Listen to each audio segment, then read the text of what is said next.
Good evening, everyone. Welcome to Tea and Text Thursday. Thank you all so much for joining me tonight. It's been a few weeks because the previous one we had to cancel due to some dental surgery, but we are back tonight. And thank you all those who are tuning in. If you could please like and share to your social media platforms, like and share. And if you have any questions, you can put those in the chat. So, Tea and Text is an opportunity for us to get together and talk about text from the Bible.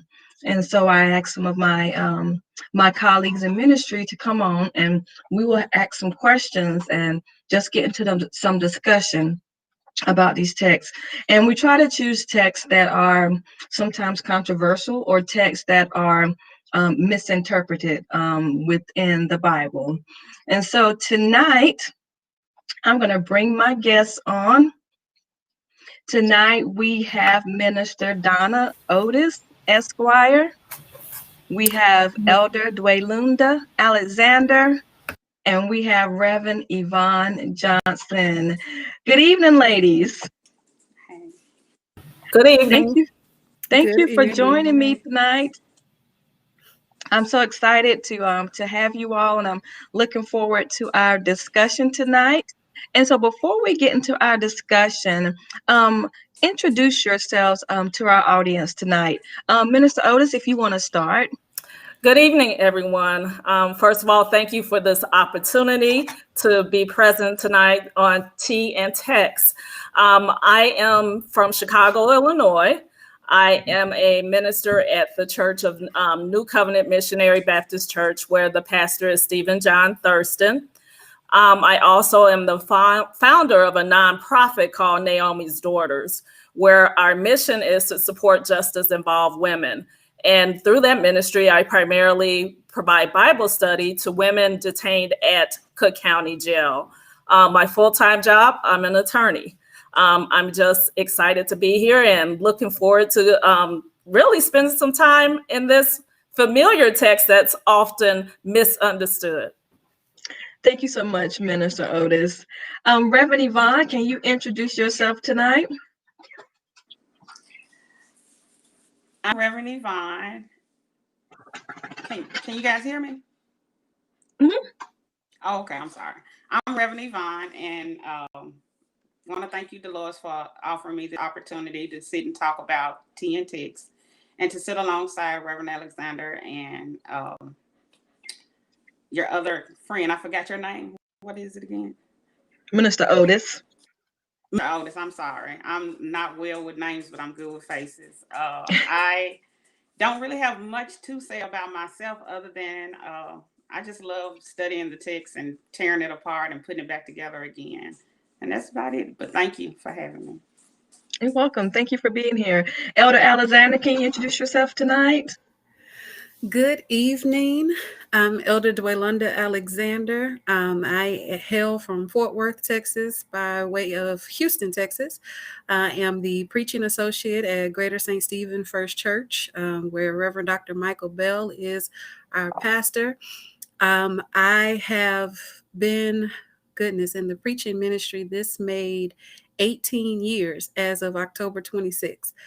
I love the word. I love digging into the word. I love teaching and preaching the word.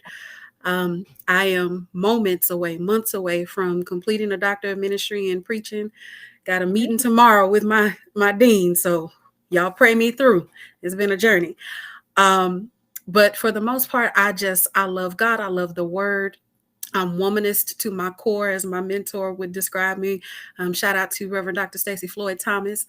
And I'm excited to dig in with my sisters on tonight into, like Minister Otis said, this often misunderstood text. So I'm excited to be a part of it tonight. All right. Thank you all again. So we're going to go ahead and jump right into the text.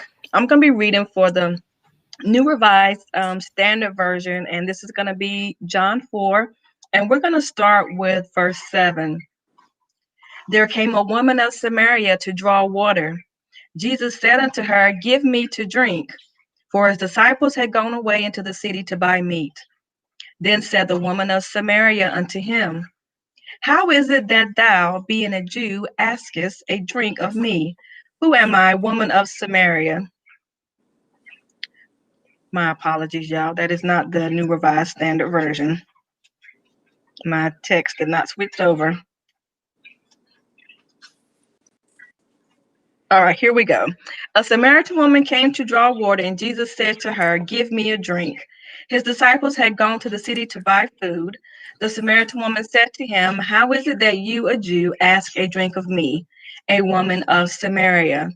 Jesus answered her, if you knew the gift of God and who it is that is saying to you, give me a drink, you would have asked him, and he would have given you living water. The woman said to him, sir, you have no bucket, and the well is deep. Where do you get that living water? Are you greater than our ancestor Jacob, who gave us the well, and with his sons and his flocks drank from it? Jesus said unto her, everyone who drinks from this water will be thirsty again. But those who drink of the water that I will give them will never be thirsty. The water that I will give will become in them a spring of water gushing up to eternal life. The woman said to him, give me this so that I may never be thirsty or have to keep water. Jesus said to her, go call your husband and come back. The woman answered him, I have no husband. Jesus said to her, you are right in saying I have no husband, for you have had 5 husbands, and the one you have now is not your husband. What you have said is true, the woman said to him. Sir, I see you are a prophet. Our ancestors worshiped on this mountain, but you say that the place where people must worship is Jerusalem. Jesus said to her, woman, believe me, the hour is coming when you will worship the Father, neither on this mountain nor in Jerusalem. And so we'll stop right there with our reading of the text. And so before we get into any questions, asking any questions of the text, I want to go through and just get an overview of what this text, how this text speaks to you and what it means to you tonight. And Elder Alexander, I'll start with you. And see, I thought we were going to stay in order and Minister Otis was going first.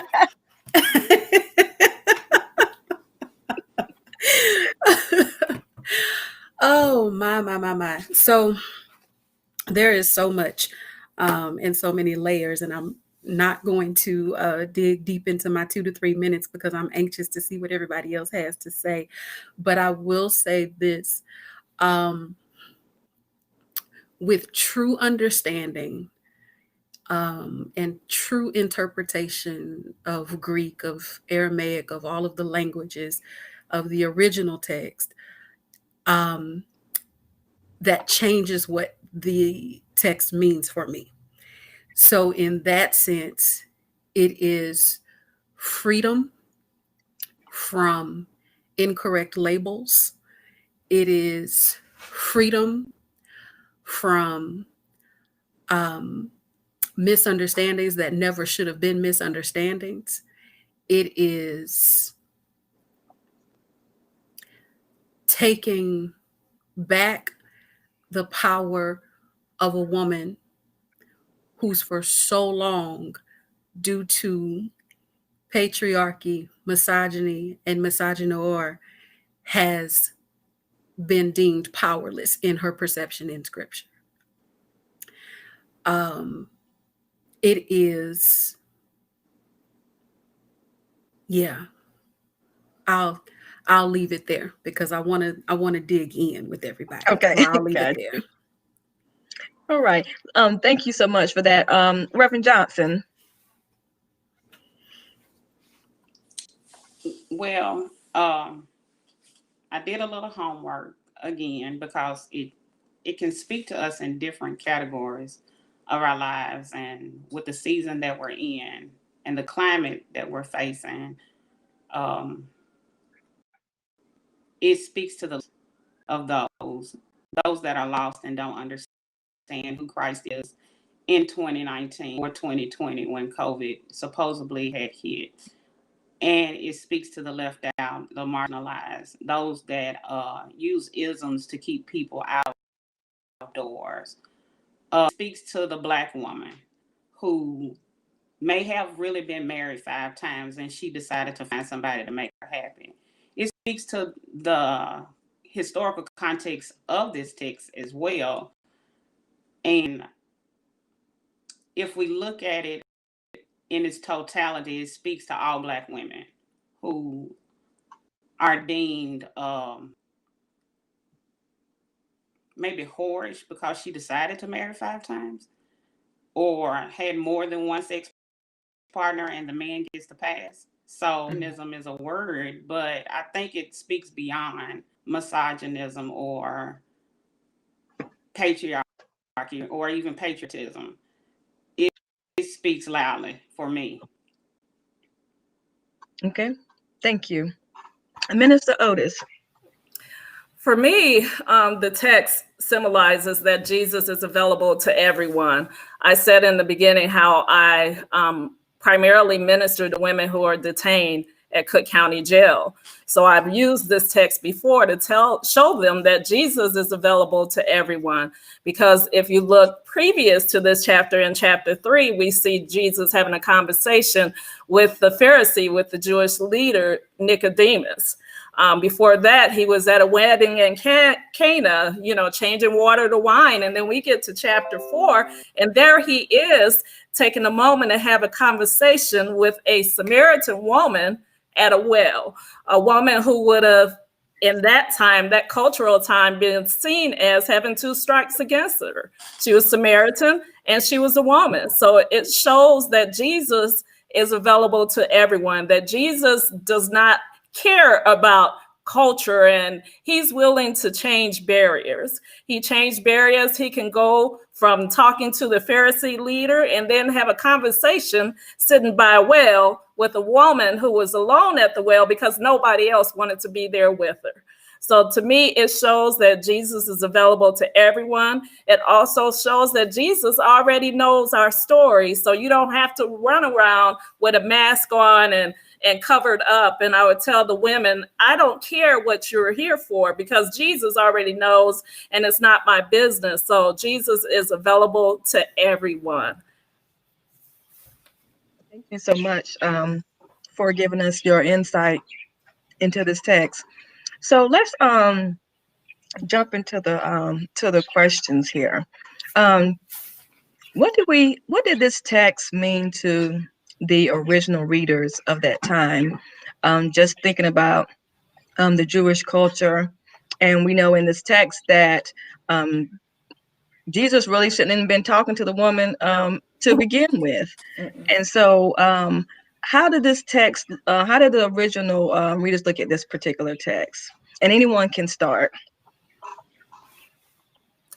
Well, the way I saw it is John was written around 85 to 95 AD. So it was one of the last books in the New Testament. Mm-hmm. So by the time they finally got to reading this text, they had other books or other writings were available.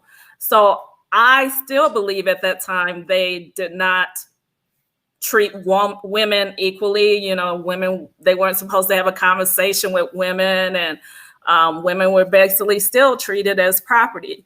So mm-hmm. I think often people skip over all 42 verses and they highlight the negative of the verses of the woman's story. Oh, she had 5 husbands, but not really understanding what that truly meant for that time, that culture.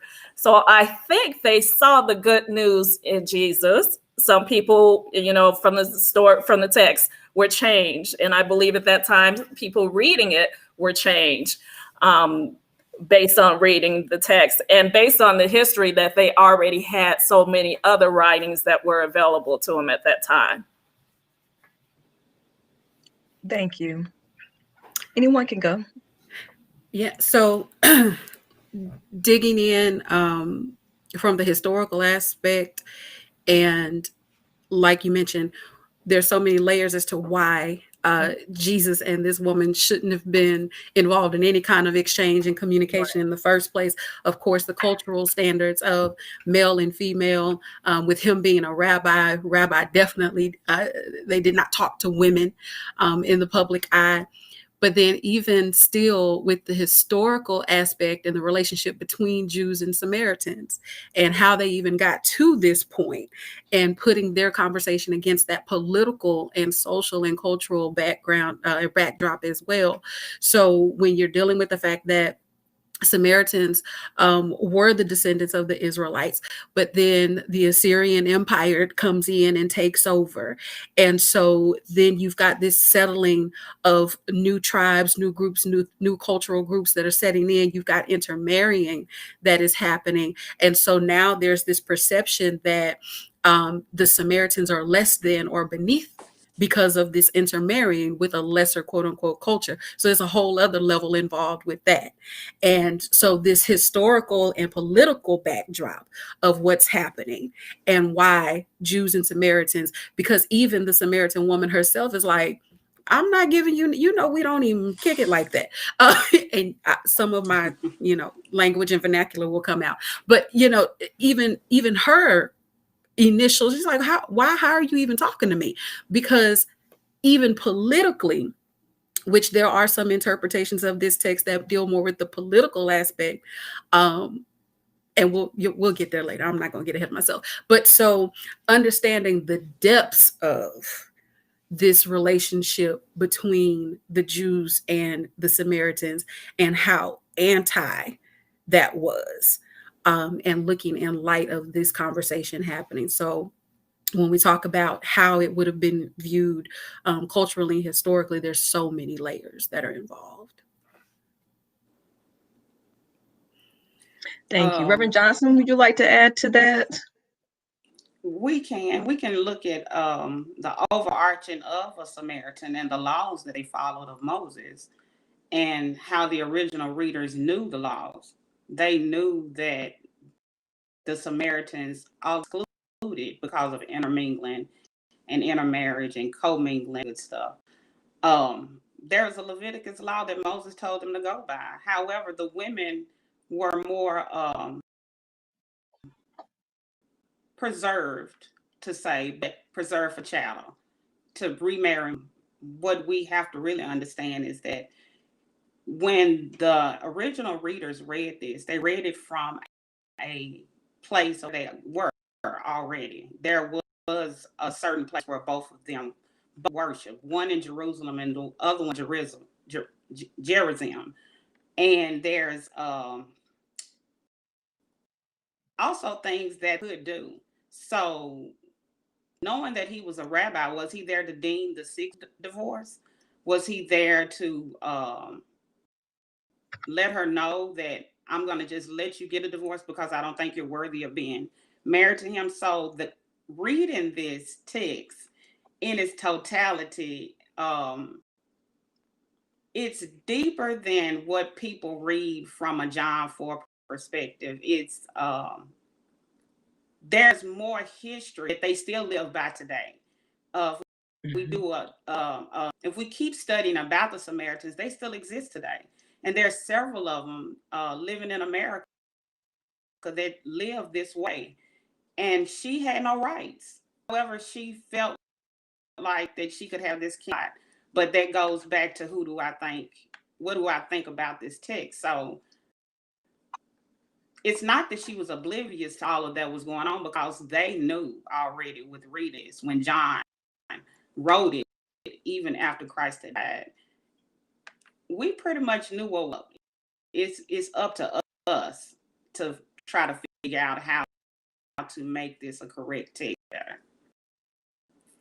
But it's overall the beyond the of who she was and the mixed breed that she was mixed in. It's all about religion and worship for the most. Did you have something to add, Minister Otis? Thank you. Yes, it was interesting. Reverend Johnson brought up something about the worship and where they worship that. And in 2020, that part of the text this time jumped out to me.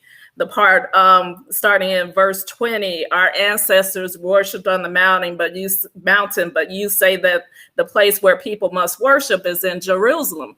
And as we're in 2020, that text jumped out because right now we're not worshiping in churches. And I'm in Chicago, and now we're down to you can only have 10 people inside. So whereas before 2020, I probably would have read it, okay, there was a debate over where to worship. But now this is kind of highlighted in 2020 for us, the issue of we can no longer worship in the church the way we once did. So that was something in reading this again that really jumped out, the debate of where is the place to worship? Because right now, Baptists, denominations are all online in social media. So that part of the text, I know we were asking about how people interpret it, but it was something about when you mentioned worship. And when I read this today, that part of the text really jumped out about how different worship is now for all of us.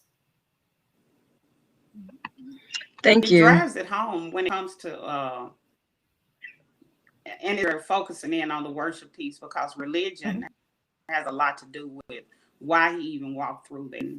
Exactly. We're going to talk a little bit more, but I'm like Reverend Alexander.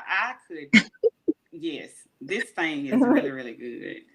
Yeah. So we in talking about that, I did hear a little bit about the context coming out. So let's talk about the context of this particular passage, and can we surmise because it seems Jesus was there, and then it says a Samaritan woman came. So she came to the well while he was there. So let's look at because I think I've heard some people say that she was already at the well, but it seems to me from this reading that she came, but it doesn't seem like she was already there. Says he was sitting by the well.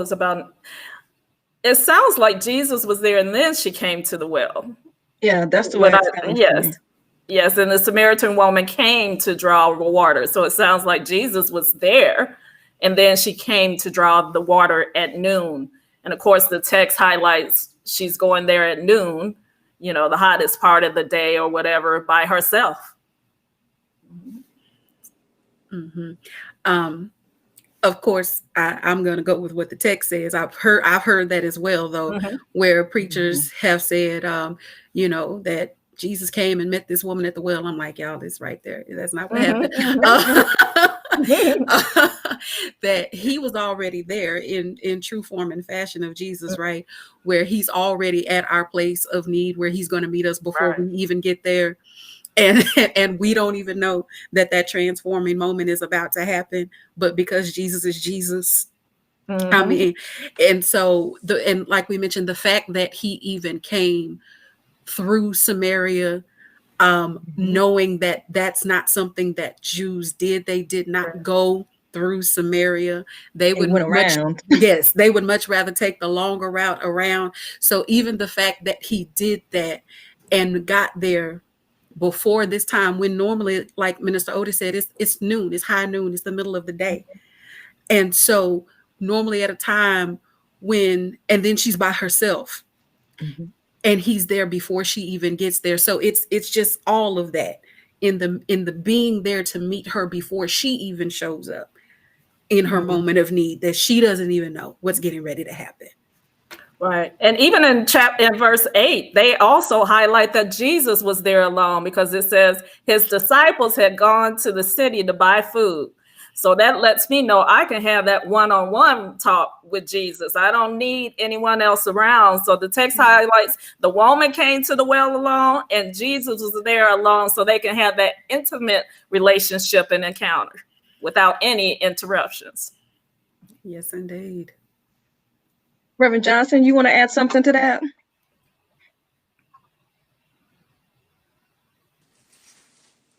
Y'all can just give me a minute. I will. Just give me a minute. Y'all go ahead and keep talking.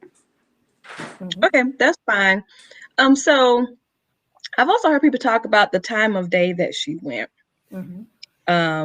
because usually at noon, people are, I guess, having lunch and no one is really out. And so some people have tried to speak to her coming at noon, so maybe she was, ashamed to be seen, because, we read later on in the text about her history. So do we think do we agree that's why she came to the well at noon? Or maybe people were ostracizing her because she'd had so many husbands. Because I know sometimes, as Black women, sometimes there are times when we do things by ourselves or go places at certain times because, that's the best time for us to go. Or maybe she just didn't want to be bothered with anyone else. Because sometimes we go by ourselves because we don't want to be bothered with nobody else. It's like I can go in, I can get in, I can get out. I don't have to talk to nobody. Mm-hmm. Agree. And in the event, I'll say it this way, because in the event that the issue really was of her having 5 husbands previously, like Minister Otis said, I don't have time to run into them if they're still living, because we don't know if they've decided. I don't have time to run into their family members. I don't have time for the dialogue or the exchange. I don't have time for those who know my history and my past to want to stop. I don't have time. So let me go handle my business when I don't have to deal with anybody else and do what I got to do and go on my way. Mm-hmm. Yeah. All right, good. Thank you. So let's look at we'll get to the husband's part in a little bit. So what does this passage teach us about God? And anybody can start. I believe, as Elder Alexander said, that God is, or like in the text, that Jesus was there waiting on us. And I think that's God is there waiting. God is there like, come on, I'm gonna wait for you. I'm waiting for you. I'm here waiting. So it teaches us that God is there waiting. God is not a judgmental person, even though humans may judge you. God is right there waiting on you. Is what I see as far as the text as it relates to God.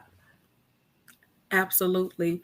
I would even add to that when this exchange is happening and Jesus says to her, if you knew the gift of God, and if you knew who it is that is saying this to you, you would have asked him, and he would have given you living water. Mm-hmm. And that hit me differently when I read it this week, because we stand in the need of so much. Mm-hmm. And even as praying women, even as devout, saved Christians, show enough knowing God for God women, even as all of that, we can still have our moments of God looking at us or Jesus looking to us and saying, if you only knew. That even in what you're asking me, even in the conversation that we're having, even in, matter of fact, not even in what you're asking me, in what you should be asking me. Because he says, if you knew, you would have asked. So I looked at it in the sense of, if we sometimes I'll admit I have my moments, if I really understand and know the depths of how much God loves me and how much God has in store for me, I'd ask. If I really knew how big the blessings are that God wants to give me, I'd know better to ask. If I really trust that when I say God is a big God and that Jesus is my savior and that anything and everything, if I just really, really knew, and that there are people in this world who really, really need to know. And if they just knew, they would ask. And everything that we stand in the need of, every issue, every worry, every concern, does it mean that we're living a carefree life and that nothing's ever going to happen? No. But it means I have something that's bigger than me that can take me through my process with an entirely different mindset, if I knew enough to just ask. Do you find it ironic that she was so candid to just ask and say, "Hey, what do you mean you want me to get you something?" So that how transparent that conversation was, and she didn't flinch or didn't put on a face or a mask, and she was who she was in the presence of who Jesus is. I read that. I've read this text many, many, many times, and it was the second time around of having to preach it that I saw how open she was at the foot of Christ to say, you're asking me for water. Well, where's your bucket? Right. Where are the things that you need in order for me to put the water in there? And how kind he was in his response and trying to still show her, if you would just hold a minute, just pause for a moment. I got something for you. But she's literally asking, where do you really want me to put this water at? You're asking me. First of all, you're not even supposed to be here, but then you want Right. some, and where are we gonna put this water? So, you're asking me to do double duty. So You want basically, me to why are bring you a bowl of bothering? my own. Yeah. Pretty So much. yeah, because yeah, he didn't have anything to put any Yes. water in. So was Jesus being funny and asking her for some water, and he ain't got nothing to put no water in to drink any water? I mean, I think the reason why her conversation with him was so candid is because I don't really think she knew who she was talking to until later on in the text, and so she could be herself because she was talking to Jesus. When people know they talking to somebody, you never know who you're gonna get. They might put on their what they call it when you dating, put on their persona until you go out a few times and you finally start to see the real person, their The representative. representative, yeah. Yes. And so, she didn't have any reason to, because she didn't know who she was talking to. And she just went to get her water, and here comes somebody with nothing to put any water in. How he gonna drink the water? He gonna hold his hands out, and he asking her for some water. So let's look down a little bit further, and let's go to the part where Jesus told her to go call her husband and come back. Ooh, okay. We've been waiting on this part. The woman answered him, "I have no husband." Jesus said to her, "You are right in saying I have no husband, for you have had 5 husbands, and the one you have now is not your husband." So, well, my first question is, why did Jesus call her husband to begin with? Well, What do you think? the culture of the time was the man was, in charge. So maybe that's why. And also to let her know, hey, I already know who you are, and I know your story. I know everything there is to know about you. And the one thing I would say about this text, for tonight, I went back and watched some sermons of people preaching on the woman at the well, because I was just curious to see how they described the woman. So one person called her ratchet, one person called her a husband snatcher, a sinner, what else, an immoral woman, just all kinds of names. And then for my research, I actually called my mama, because I'm blessed that both of my parents are still alive.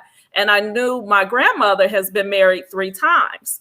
So I wanted to know more of the details. Her first husband basically left the family and abandoned her, so she got a divorce. Her other 2 husbands died. So a lot of times when we see texts or people see she had 5 husbands, but you don't know all the stories. Because if you hear my grandmother's story, it's like, oh, your she was married 3 times, but you don't know the whole story. My own story, I got 2 baby daddies, an ex-husband, and a current husband. And the one I'm with now is not the baby daddy of the children. So I think it's only 4 verses that highlight these husbands out of 42 verses in the text. But people spend more time on those 4 verses than really looking at the entire story, or the entire story of that text and what Jesus is truly trying to tell us. And it's not necessarily all of the labels that have been placed on this unnamed woman. Because as you talk about this unnamed woman, there may be someone in your sanctuary with a similar story who now doesn't feel welcome there. Come on. Yeah. Talk, Minister Otis. Okay.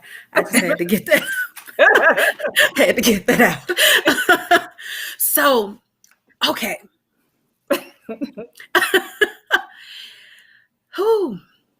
There's some different interpretations out here about these 5 husbands. So, if you're familiar with True to Our Native Land commentary on the New Testament, so Alan Dwight Callahan writes particularly about the book of John. And of course, so he writes about John 4. And I read it somewhere else too, a couple other places that I studied it, but I went there first because that's my go-to first on some things. So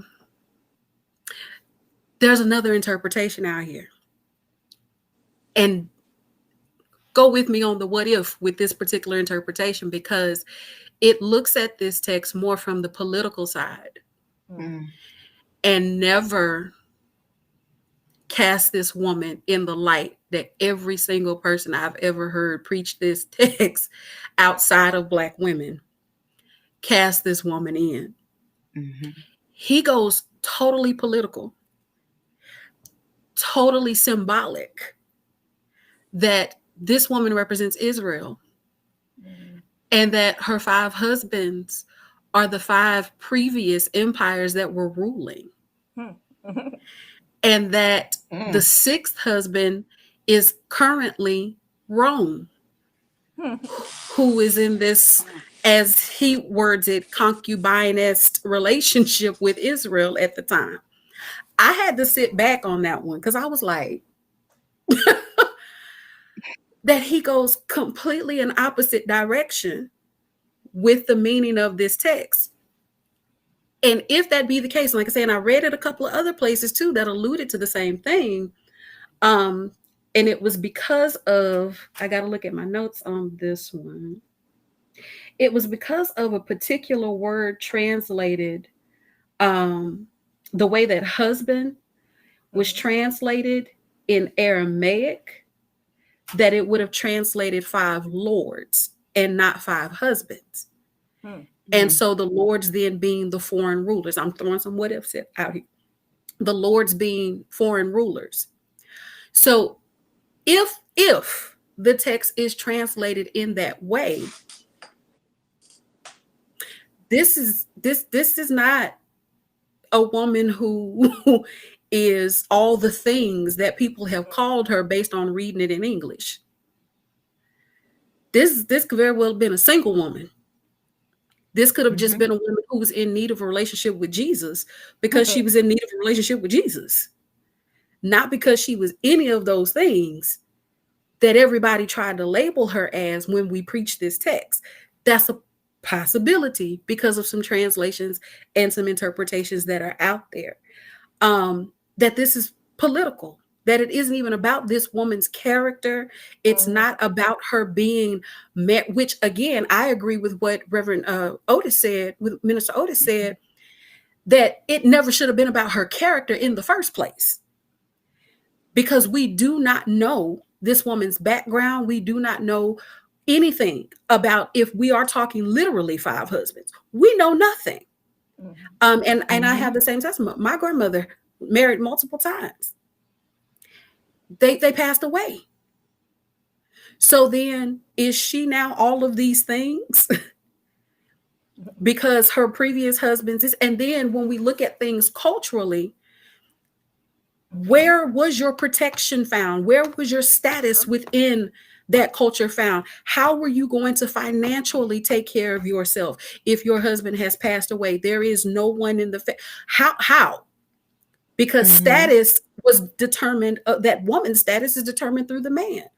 So if in the event we're talking 5 literal husbands, I wanted to throw some other things out there to get everybody's feedback and see what y'all think about it. But even if we're still talking 5 literal husbands, this woman's character and her identity should have never been put on trial when we do not know her actual story. There's I'll say this and then I'll stop so somebody else can share. There's a post that I saw on Instagram from an influencer that I follow, and he was saying that I don't think it was his original thought, so I'll have to do some research there. But the idea was, and the image was, that we know this much of a person's story, Yes. but there's this much of it that exists. So, Mm-hmm. like you said, Minister Otis, people focus so much on these husbands, they miss the transition that happens after that verse and that conversation. They miss that she goes into talking about worship. Mm-hmm. They miss all of that because 5 husbands and then got one right now that she's shacking with. Right. Oh, I'm gonna stop. Y'all go ahead. And I saw someone put a question. Maybe it was a test of her honesty. And we see she was honest. She didn't cover it up, even though she didn't know who she was talking to or that she was speaking to Jesus. She said,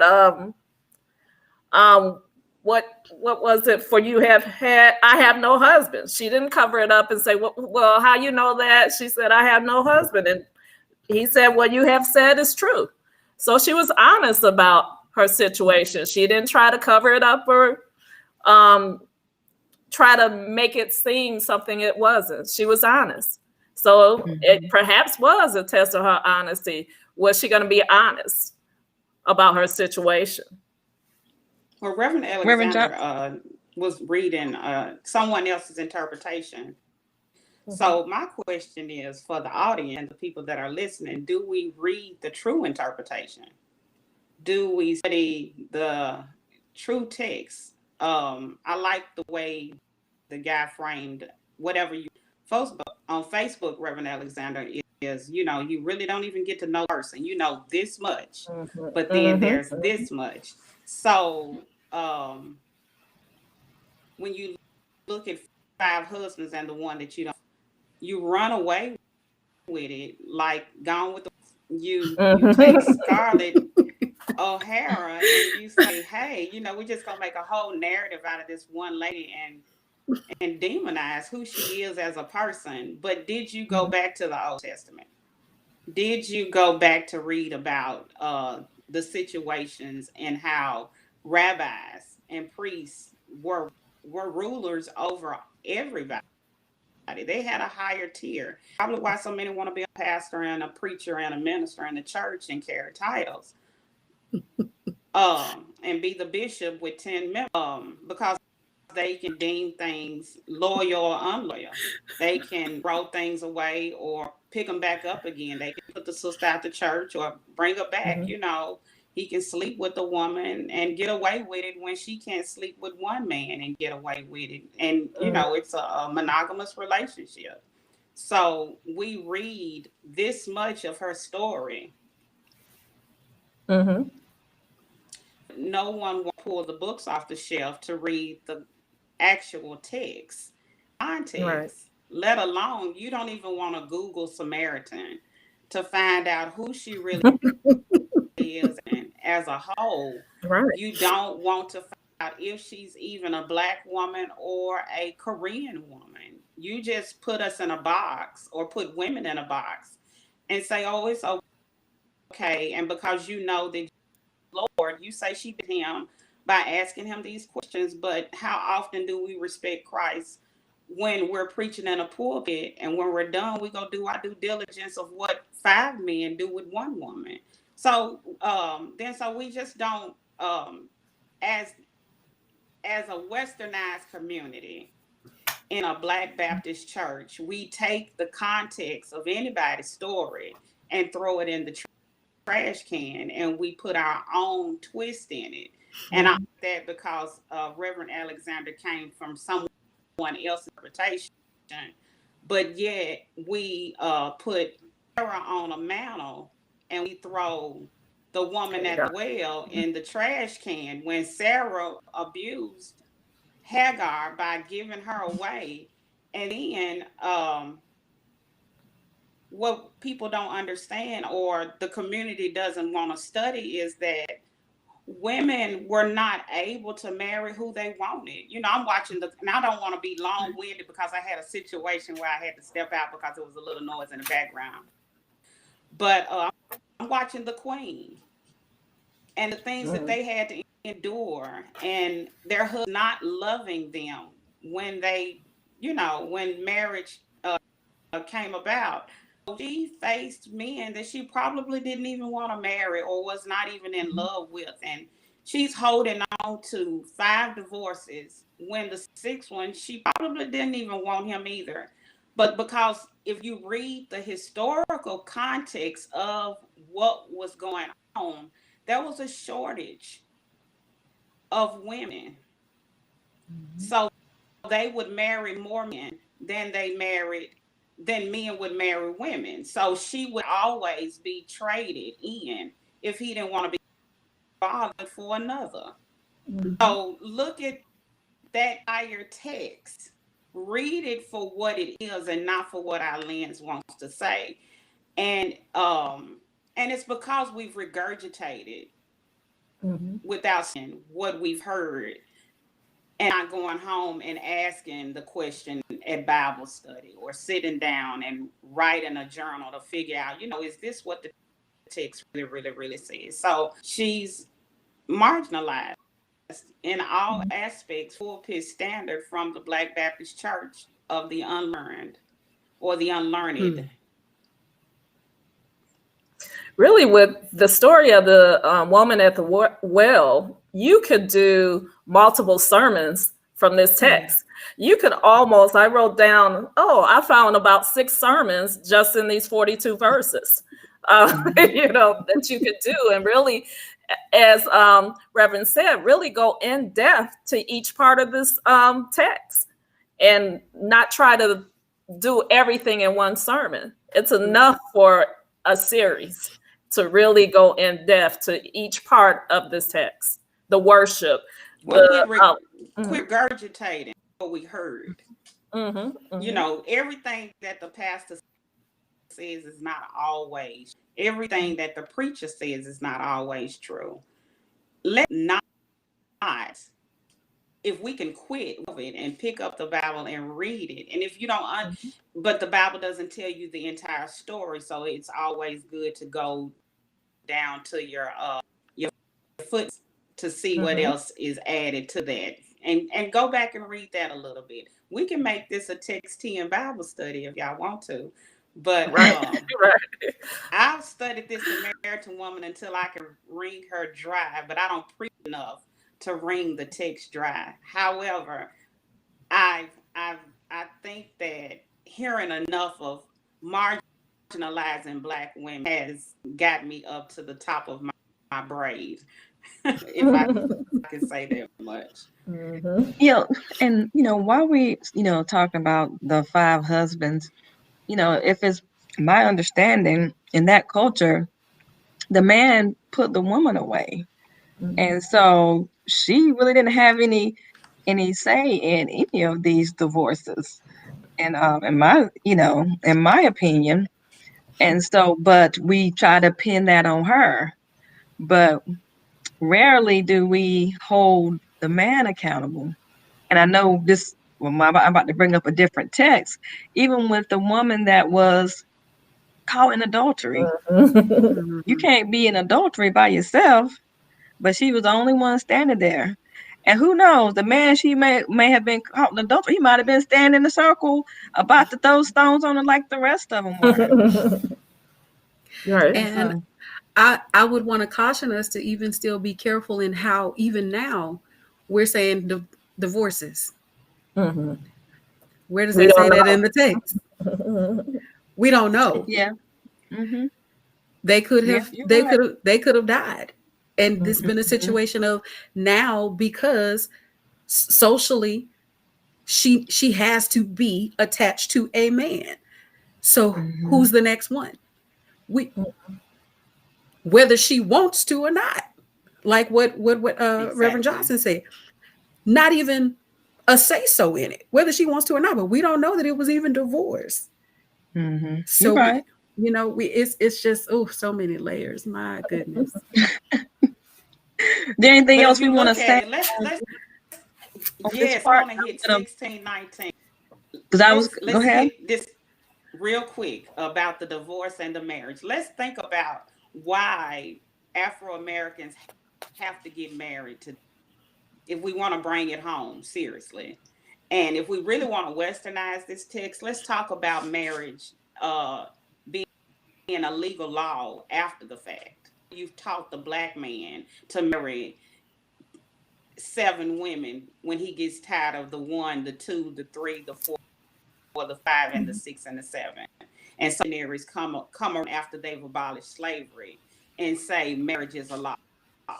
When when the slew of black people, Africans that you brought over on the transatlantic slave ship know nothing about relationships. Neither are they familiar with the type of marriage that you're trying to give them. So all make babies and then you make it law. So let's talk about, is marriage a law? You know, is and why Obama had to sign the same gender love law that everyone could get married, no matter if they're same sex or difference, because of how all that formulated through history.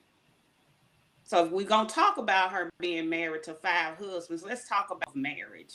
And then and if you're teaching marriage and divorce, how can you call a thing and not focus on yourself? So let's get out of the way of pinpointing who she is, and let's talk about why Christ was there to blend what she is with them. You know, 3 miles out the region, he took 1 mile. He went through it, around it. How many of us would rather go around this text rather than go through it like we're doing tonight? How many people will listen to walk through the text in its proper context? And hopefully, you know, many people can listen to Reverend Otis and Reverend Alexander and Reverend Prince, so they can understand that we're no longer going to preach about the 5 husbands because they didn't have a voice. You can't keep giving a voice to something that wants to marginalize a woman. So let's go through with her. Let's walk with her. Let's talk about what marriage really wasn't over 200 years ago. A man-made law, if you really want to break down what marriage really is. It's not legal. And it ain't biblical. If we really want to tear this text apart, let's talk about marriage.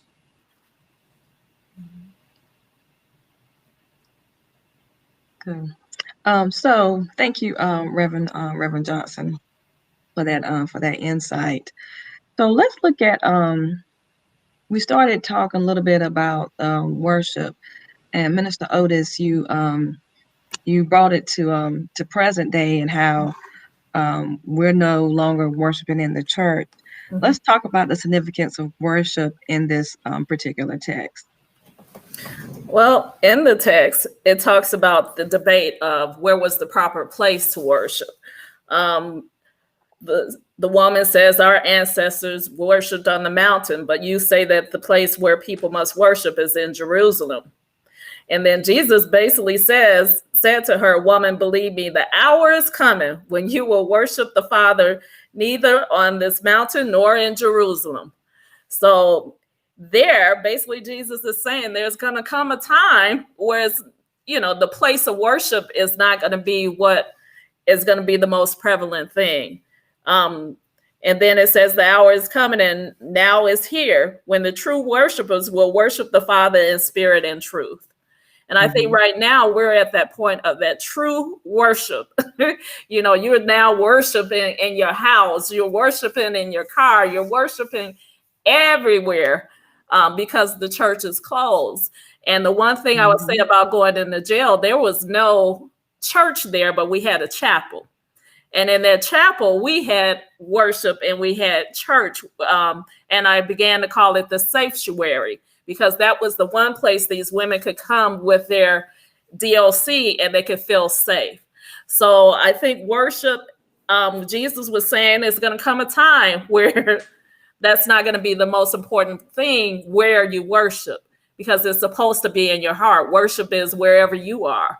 And I think that's what we're finding now with the churches being closed. Worship is everywhere. Everywhere you walk, when you walk, wake up now, thank you. When you can take a deep breath, thank you, Lord, I can breathe on my own. When your children call, I know I have daughters, thank you, my kids are okay, my grandkids are okay. So every moment, every walk, every time you can eat, every time, if you're employed, you're still working, everything now has become worship. If you're a Christian, everything is worship. The things that we took for granted are now worship. Just the ability to be in your own home and not in a hospital, and not have to visit, not being allowed to visit family in a hospital. Everything right now is worship. It's no longer about this debate of, is it better to be Baptist or Kojic or you Methodist? Everything now is worship. And Jesus is basically saying, there's gonna come a time. And I think that time is now, where it's not, the church is still there. It's still available. The church is still present, but it's not contained to that one building that we, in some ways, got so comfortable going to. You're right. And before, Elder Alexander and Reverend Johnson, before you respond, you brought up something. You said something about safe, and I immediately thought about the church. And has it been a safe space for the Black woman? Did this woman that came to the well, was she concerned for her safety? Was she looking for a safe space?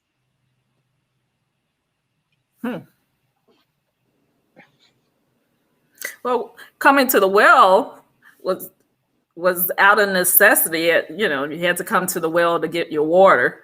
So it was out of necessity to come to the well. So was she looking for a safe place? I think her response tells us that she was looking for a safe place when she says, "Sir, give me this water," even though she didn't understand at that time about it. But I think she was looking for it. And even later when she talks about the Messiah coming. So it sounds like when you look at the text, she was waiting for that safe place, and she said the Messiah was going to come later.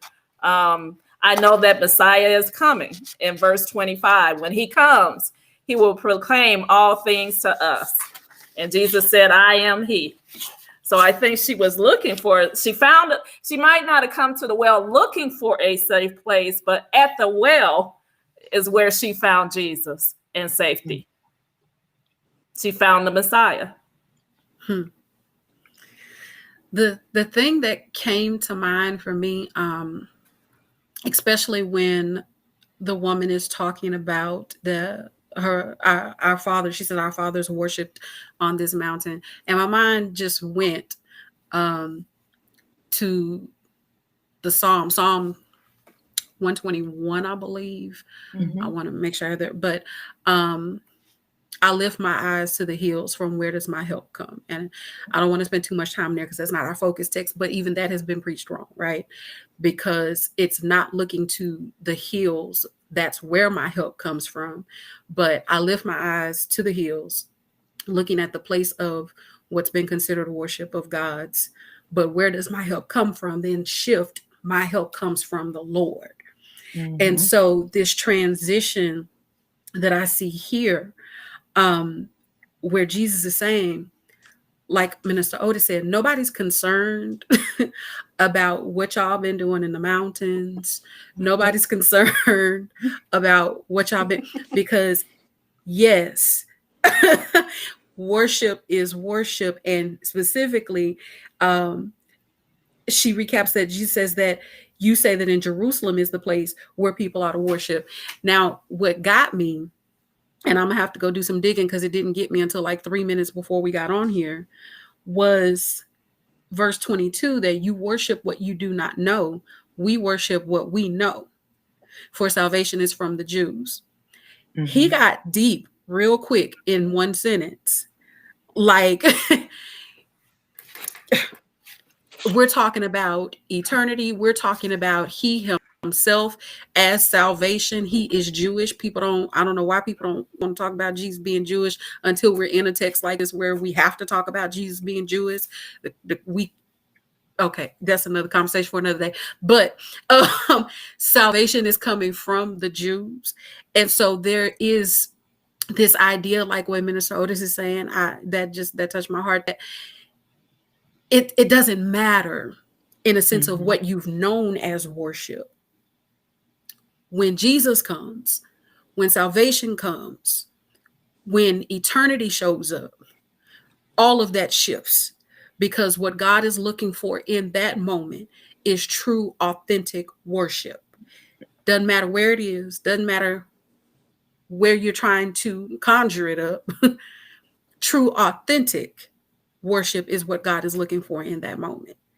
And so there was just a lot around that. Like I said, that particular verse, it's going to get me what Minister Johnson said into some deeper study, because it tugged on me like, See, there's your other sermon right there. Yeah, it's a whole nother one. It's Exactly. a whole nother one. Mm-hmm. Reverend Johnston, did you want to add anything about the worship aspect that we see in this text?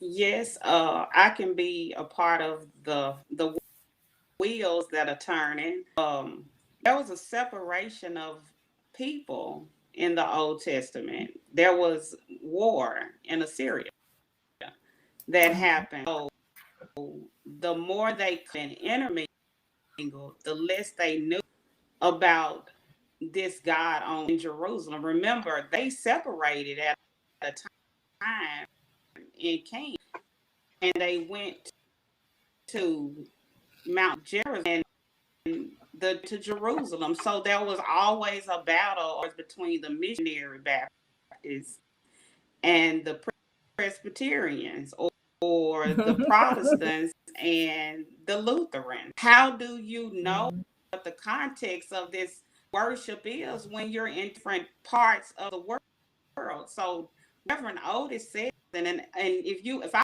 was after Reverend Otis, I was going to say, well, I agree with what she said, but because Reverend Alexander out more on digging a little bit, but just to give the audience a little bit help backdrop of all that.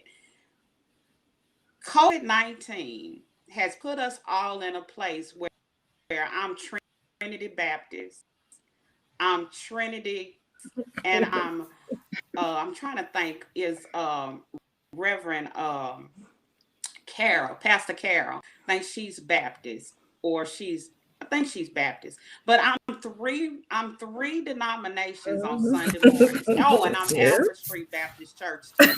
So we gave notice of who our churches was when we logged on. And I mean, having a church home. But I'm for on a Sunday morning, but we're all teaching Jesus Christ.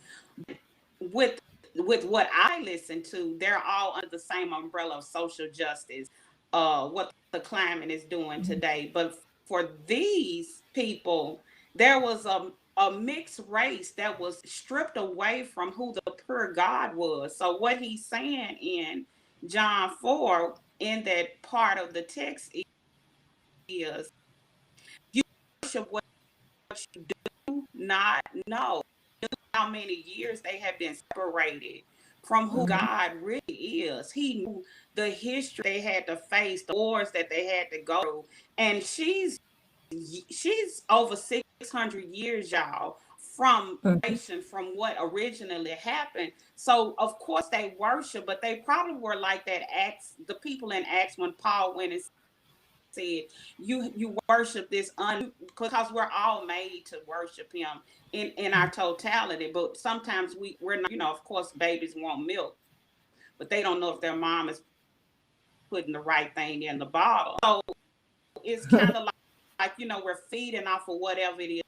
So when will we Jerusalem. Is COVID calling a Jerusalem church? It asks people, it can Zoom $20 a month or Restream $17 a month. Can we all just do this thing on one accord? But of course we won't. I'll go back to what I said prior to. Do we want to be the priest to deem the marriage not so? And I'm going to stop right there. Mm-hmm. Mm-hmm. So let's just be on. Well, I'm with Jerusalem. I'm all for it. well, ladies, this has truly been a rich discussion, and our time is winding down. But I do want to ask, how should this text influence how we live in community? I guess in light of over maybe a couple months ago, we were talking about how people saying, well, Malcolm X said the Black woman is the least protected woman. So how can we reconcile that with this text? How should this text move us or shape us to live in community today? Wow, that's a good question, because I think about the vice president elect and how when she first came out or was nominated, so many people said, oh, she's not Black enough, oh, her background, she was a prosecutor. So it's interesting in 2020 that is similar to the text. It's like she had to prove she was worthy. So I think living in community is understanding that the Black woman is worthy, that we're still having to prove ourselves. And the thing I liked in the case of the VP elect, she did not go into dialogues with people about her background or why she was qualified. She let them talk. And sometimes I had a conversation with my mother today when I was telling her I was going to do this text, and she said something that I've never heard her say. And she said, you preach your sermon. That's what you do. You preach your sermon.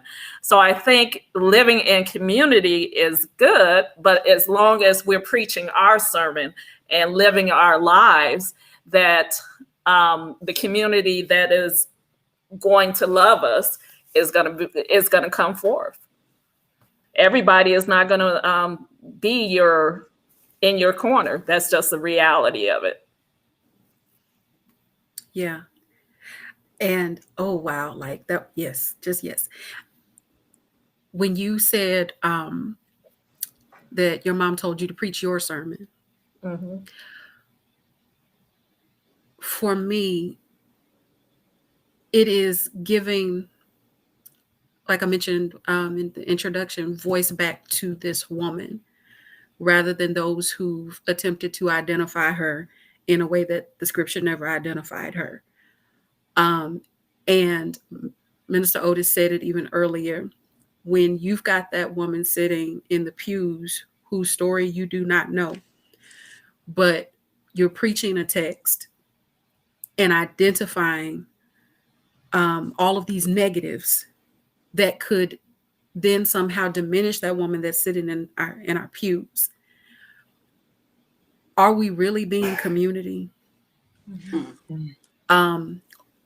Are we really and truly showing the authentic love of God? Are we really and truly willing to meet people right where they are, like the Jesus that we say we love, for who they are, and be cool with them regardless? Love regardless. Like, are we really prepared to be and do those things? In 2020, the other part of this, and we didn't read it or didn't get there, but this woman carried the gospel like so many women do to share with an entire group of people to say, y'all need to come see somebody who knows me, who has identified me, who has seen me, who has recognized me beyond whatever reputation, beyond my association to 5 men and now a 6th, whatever the case may be there. He saw me. And how many women, especially Black women, brown women, women of color in 2020 need to hear a word where somebody says, we see you. Not your circumstance, not your issue, not your situation that anybody's trying to call you by, but we see you. We love you. We embrace you. And you are bigger than any label that somebody tries to slap on you. And then for the transformation to be so obvious in this woman that they don't even have to go by her testimony anymore. They see God for themselves and have their own experience so that they can then preach their own sermon. So in 2020, how beautiful it would be, Jerusalem, Reverend Johnson, bless me. How beautiful would it be for everybody to really and truly get to a place of just worshiping God, period. To be able to speak from your own voice, to be able to share your own testimony, to be able to share your own sermon so that somebody else might be blessed. So when we talk about community and how we can be that so much better in this climate, in this context, how we can be that so much better. Those are just all the thoughts going through my mind. Reverend Johnson? For me, since we're all, bringing it back home to a personal place, I'm a hood chick, so we don't keep it kind of hood. And I like pop. I like urban, not big on the deep urban or superficial urban. So Tupac and Lauren together. I woke up in the morning and Lauryn Hill was my emotional hour. So you talk about the Black woman. She's ridiculed, but still she pushed forward. But how you gonna win when you ain't right within? She made women the first verse, but then she came in and made it even harder against the men on how they treat women. And then we look at Tupac. I'm reading. My daughter is a history buff. I blame it on my deceased uncle. She loves Black history, and we read it together. It used to be just her because so westernized, and she kept bringing these books in here. And so now more Black history books and picking up hers. So she's reading the book and I found it in her purse, and it was The Rose That Grew Out of Concrete, and he has poems that are phenomenal. So with reading that with Lauryn Hill, I was searching when Reverend Otis was talking and when Reverend Alex gave her arching of at the end of Jerusalem. You pronounce this lady's name in it, but it's Malebo Sefodi, Lebo, and her last name is Sephodi. She said it's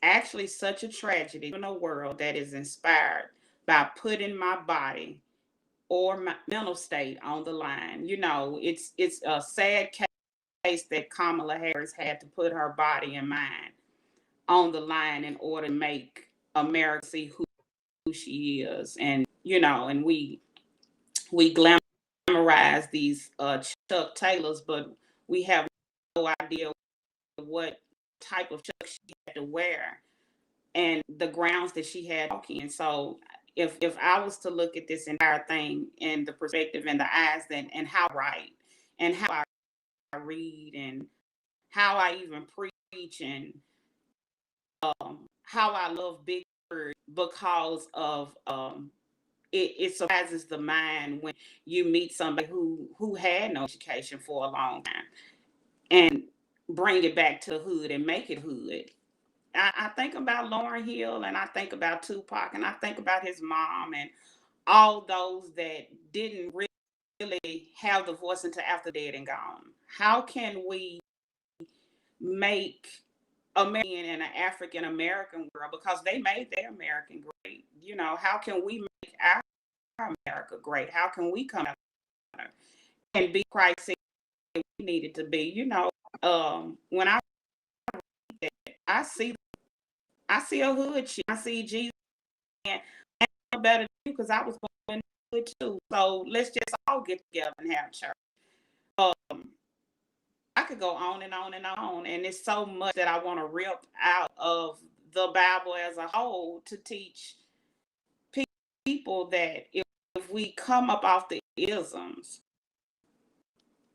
and if women can come together and fight what they believe in with the other, probably will disrespected Black in America. We wouldn't be the most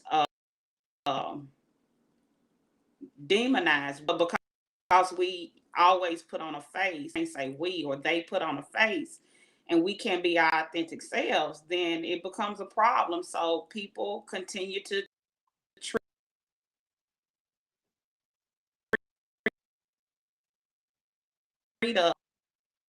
us that way. When I'm not her presence, over the brain woman when all of this is over.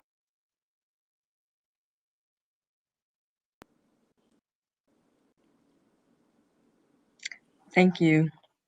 Thank you all tonight for joining me as we discussed this particular text, and I'm sure we can keep talking for hours and hours on end just about the particular text.